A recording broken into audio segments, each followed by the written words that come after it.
Hey everybody, I've got a 2011 Toyota Tundra 5.7 liter engine, and today I'm going to change out the EGR valve in my truck. PCV But I valve. started noticing, so I've got about 175,000 miles. I noticed last oil change there was a little bit of milky substance in the top of the cap. I'll show you right here. I actually haven't looked at it in a little while. I cleaned it out last oil change, but there was a little bit of milky residue, which obviously when water mixes with oil it turns milky. And we'll see if I can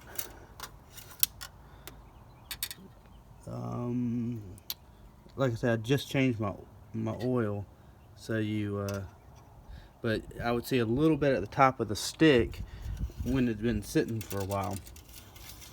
So I did some research, and I don't believe I have some sort of head gasket leak. Doing the reading, I believe I had an PCV EGR valve. valve that was clogged and not letting the moisture evaporate out of the oil, the engine oil. Because I do take my truck on, roughly 30 or 45-minute round trips every day, so they're not really short trips. So the water should have been evaporating, or the moisture should have been evaporating out of the fuel. Oil. And I don't believe it was. So you can see that's a new PCV EGR valve. right there. Alright, this is the last time I'm And corrected. I screw it up every time. I would take extra care to make sure you're not buying a cheap. I tell you what, I think this valve is stuck open or closed. I'm not an expert on these things, but that is not the standard position that I'm seeing right here, and it's dirty as hell. That's no mild buildup. And I tell you what y'all are most interested in is how the hell did I get there? Well, so this hose right here comes off quite easy. As you can see where I'm at in the engine bay, you take this hose clamp off, you pull it back, and then this piece, I didn't even have to mess with that bottom hose clamp. It just came right off. And let me get the light. I'm sorry, folks. Yeah, you see down in there? That's where it screws in. And you pull back this foam. You can't pull it out because it's just all intertwined into these engine parts, but you don't have to. You can get a 7/8 inch deep well socket, and once you get that hose off here, you can slide the deep well socket right down in there and unscrew it. So what I also noticed is a lot of buildup down there, and I've already cleaned it out some, but at the top piece, I took an old shirt, a thin shirt, and sprayed a little carb spray in there, and used a small poker to kind of get in there and clean it out with the shirt. The bottom was much worse. It was also, you saw the bottom of that old valve. It looked just like that down there, really dirty. As you can see, I'm not really exaggerating. That was just one little pry down there. I haven't even continued the cleaning. That was just stuck it down there and twisted about twice, and that's what came out.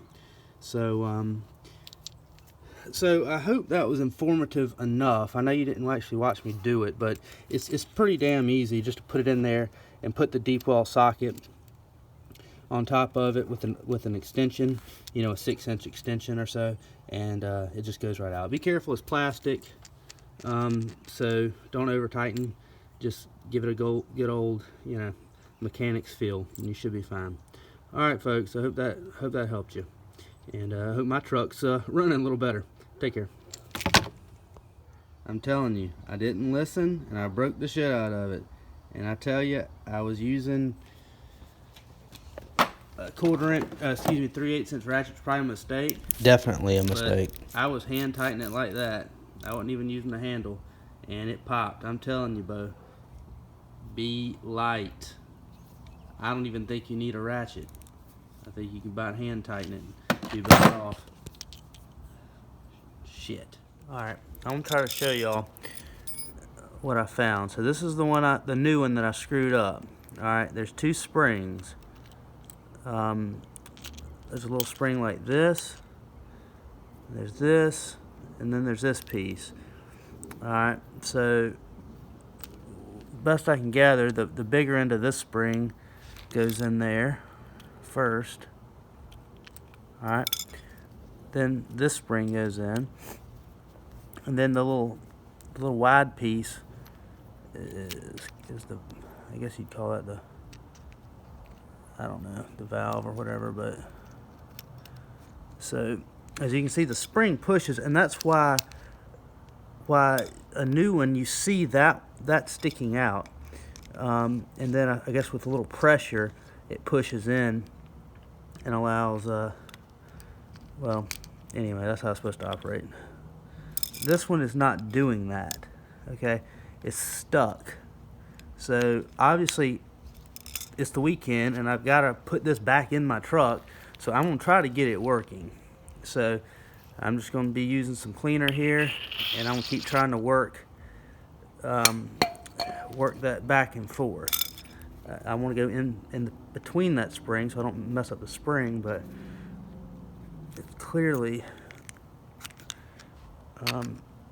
in a bad state here, really gunked up. And I got a lot of work to do.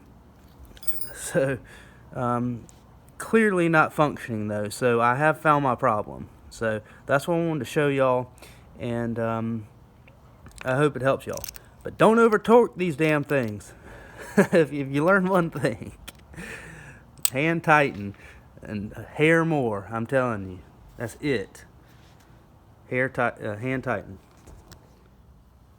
Alright, so what actually happened here was the spring of the old EGR valve had come over the side. I mean, I can't really do it with one hand, but the old one had come over the side and was wedged and making this piece not able to oscillate up and down. You can imagine the spring being pulled over the side of that edge there. So I had to use a real small, bit to kind of work it back down. Because I was noticing I cleaned the heck out of it, and I was like, man, this thing is still not operating, freely. But now, as you see, you can tell it's just got a real light spring pressure back behind it, and it rebounds like it should. So I think we're good.